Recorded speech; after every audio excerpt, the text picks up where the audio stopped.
Hello, I am Zahirul Alam. Welcome you all on Frankly Speaking.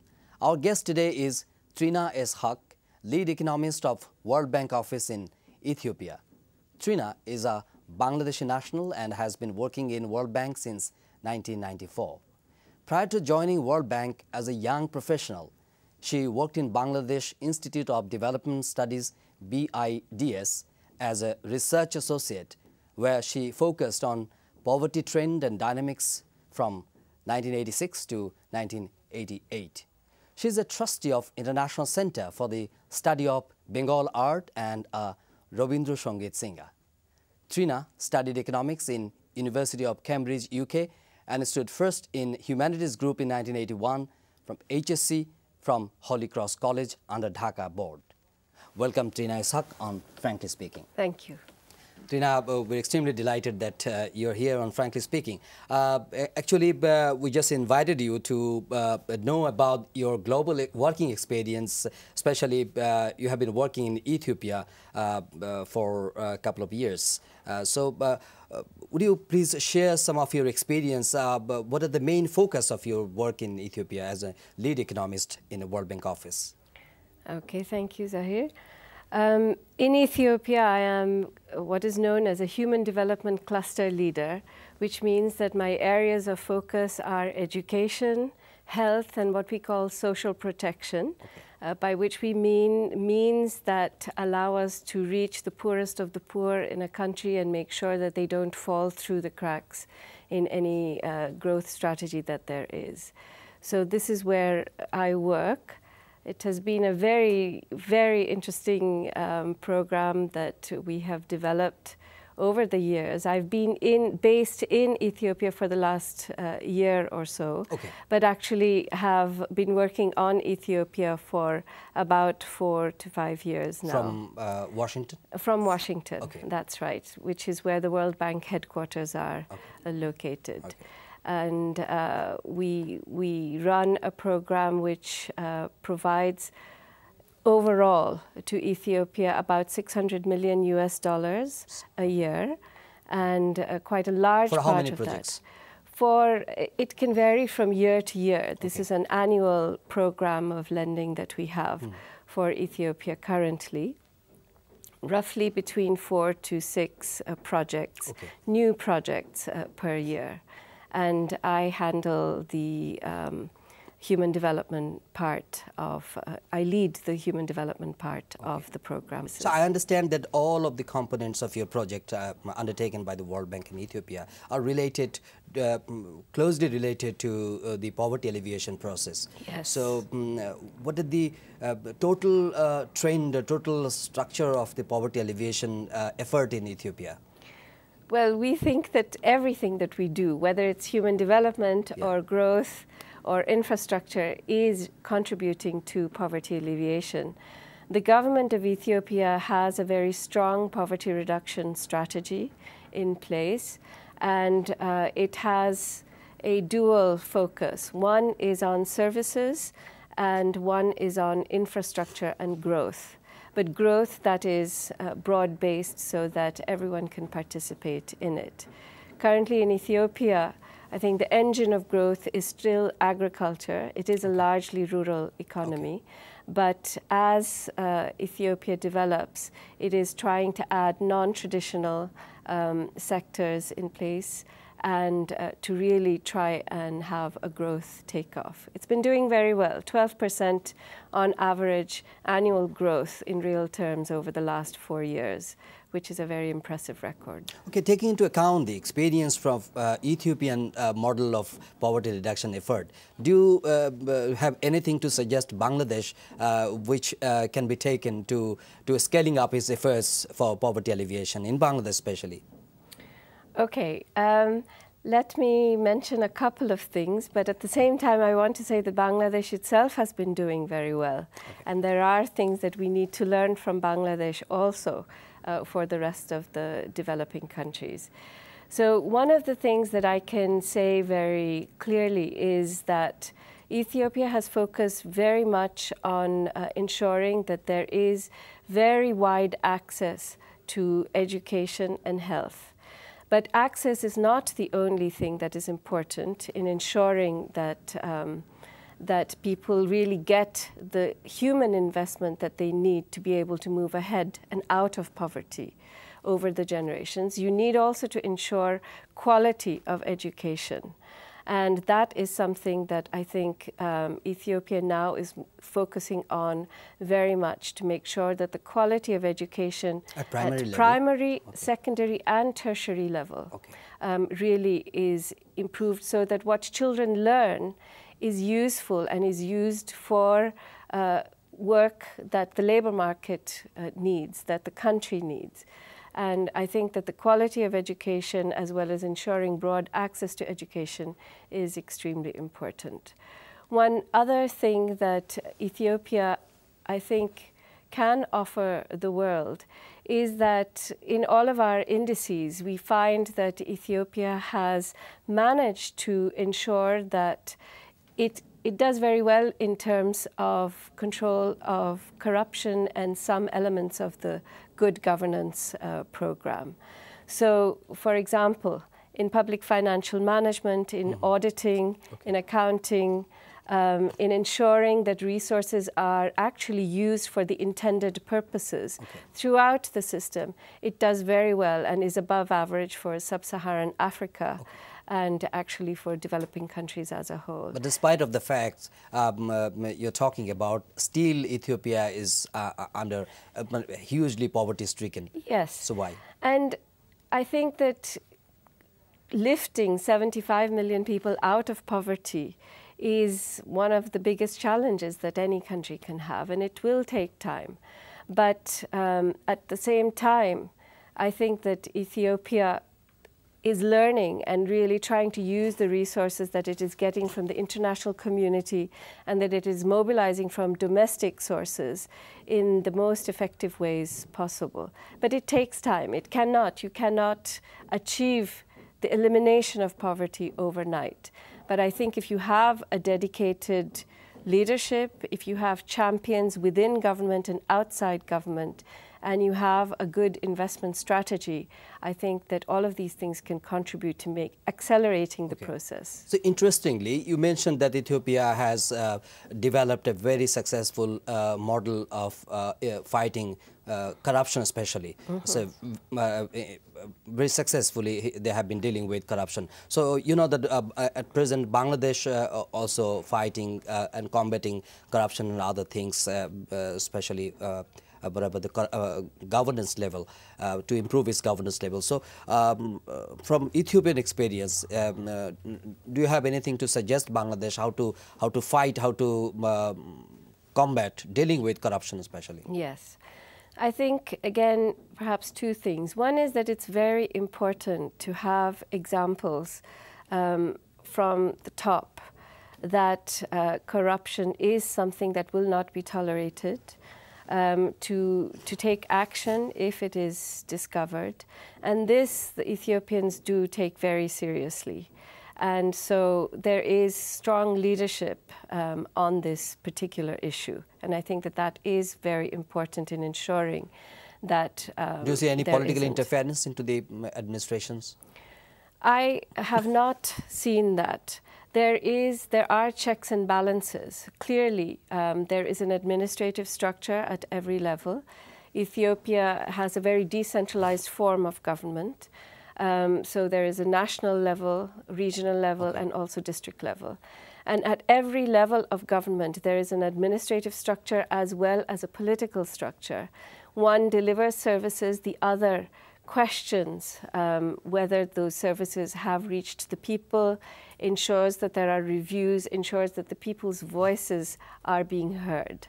It's not a perfect system, but by having the administrative and political structures and a division of responsibilities, I think that that really does help.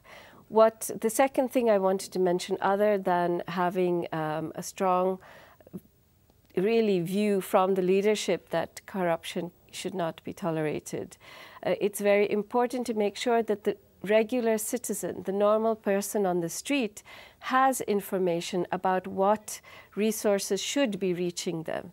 So transparency in the budget, in services being delivered, to make sure that even if there is an uneducated person in rural areas, and there are many in Ethiopia, that they can understand how many teachers should be showing up at school, and for that person to have a say in the decisions to be made in services.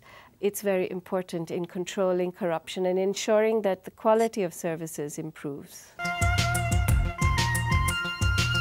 Trina, we are talking about the Ethiopian experience, how they are dealing with corruption especially. But at governance level, political governance, what is the experience in Ethiopia? How the political parties and political leadership are playing their role in developing their country?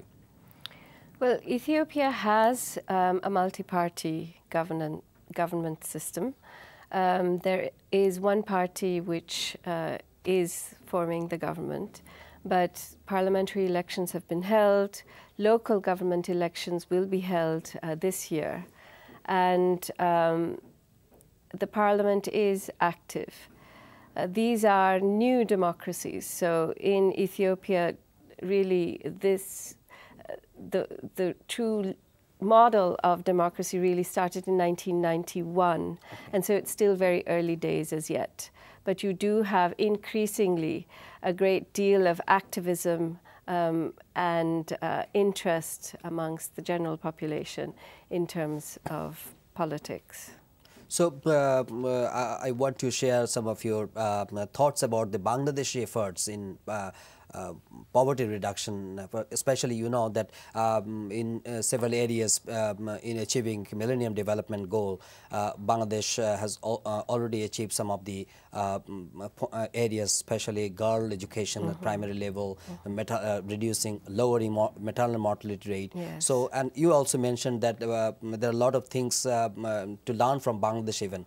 So how do you look at the Bangladeshi model, and did you have any experience to take any Bangladeshi lesson from Bangladesh and take it abroad? Yes. I really do think that Bangladesh has done extremely well in many respects. You've mentioned a few of them already. But I would think that some of the things that Bangladesh is very famous for in the development community, international development community, for example, is, of course, microfinance. But also, I would say, in terms of controlling and reducing the fertility rate, the population growth rate, which has been very successful in Bangladesh. Ethiopia has not yet managed to do that. And many countries in Africa, in sub-Saharan Africa, need to scale up their efforts in that regard. This is a big lesson from Bangladesh as to how much of a difference it can make. So microfinance, not just credit, the savings part is as important as the credit part in microfinance. Also the population family planning efforts.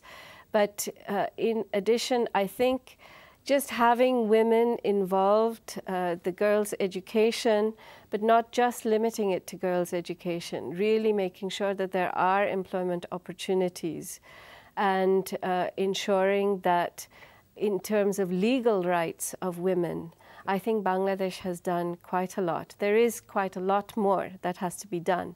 But I think over the years there has been a focus, and this is extremely important, to make sure that women have rights of inheritance, have rights to get divorced if necessary, that violence against women is prevented and prosecuted against. These are areas where I think Bangladesh has taken some important steps, and we should be proud of that. You know that, of course, you know, Bangladesh women folk are also on the move right now, and there are a lot of successful instances before us about the their career and their development. But and one of the successful model you are before me. So how you have achieved to manage to get yourself in such a responsible position in a global arena? Okay. Well, the first thing I should say is that I have always had a very supportive family. Okay. And I think that my father and my mother have always helped me and supported me throughout my education here in Bangladesh. They've made sure that I've had the time. You studied in Dhaka, Holy Cross College and other. Yes, I studied first in Udayan Bidyalaya. Yeah. And then in Holy Cross College, and then I went abroad for my undergraduate and graduate degrees. So I think the support of the family is extremely important. But then beyond that, it really depends on whether you yourself, as a woman, want to pursue your education, want to pursue a professional outlook. And if you want to do that, then I think that today's world is very different from, say, 20 years ago when I was a student. And I think that today's women have many more opportunities, but I think that we also have to have a vision of what we want to do with our lives. And it doesn't mean that it's easy, because society may not always have the same expectations about what they want you to do with your life.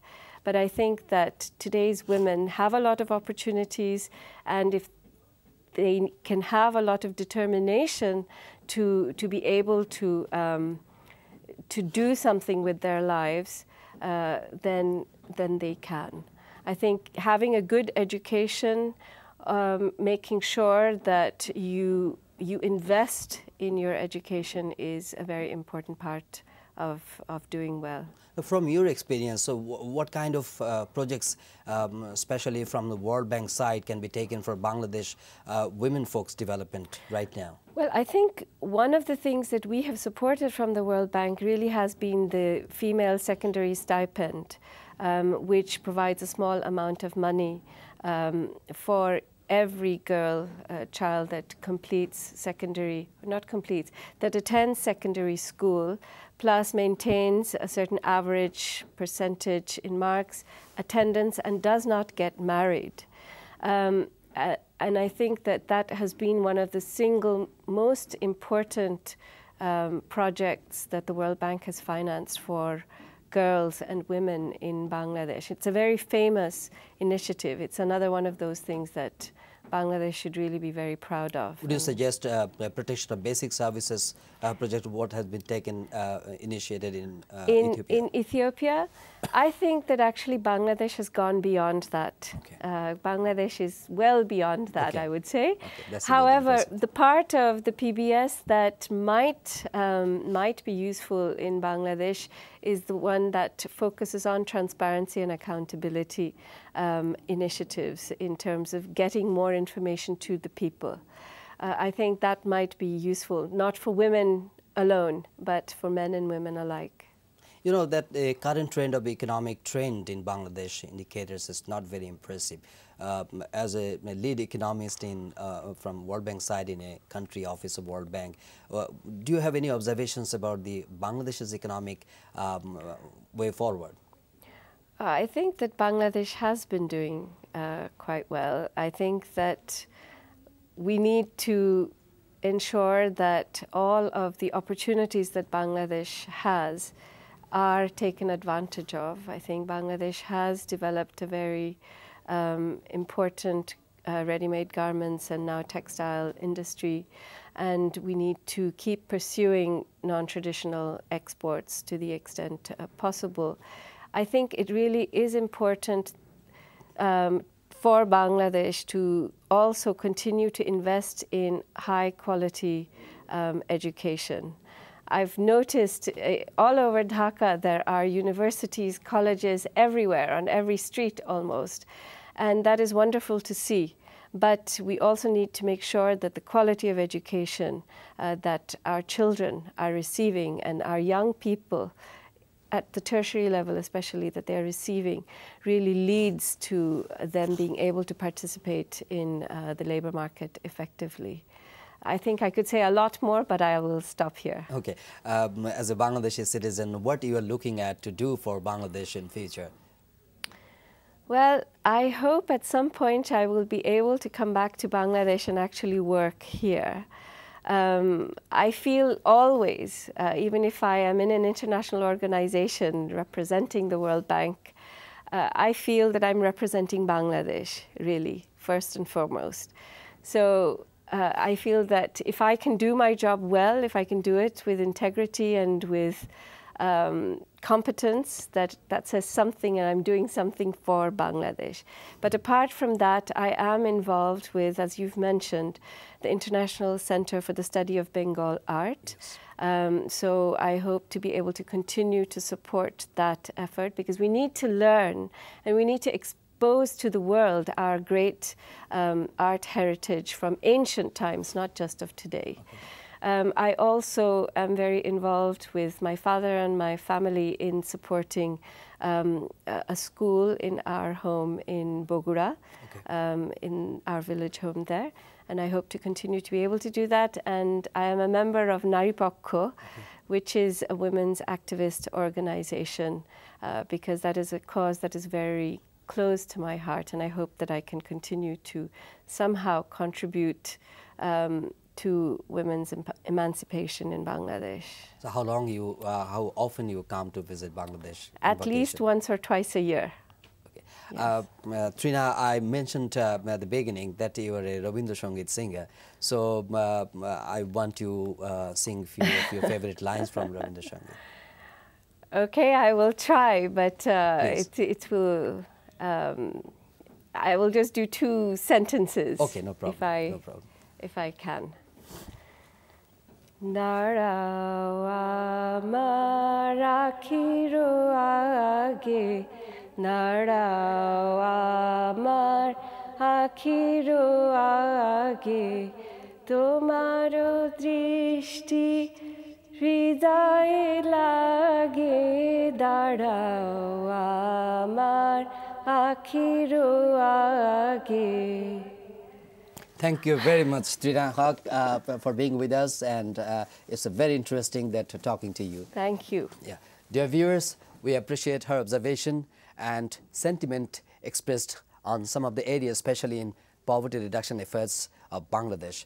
And we hope, taking into account the global experience in scaling up poverty reduction efforts, Bangladesh certainly will become a successful model of a developing country and keeping pace of its expected growth rate. We thank you indeed for watching this show, and we invite you to watch our next episode. Until then, do take care and goodbye.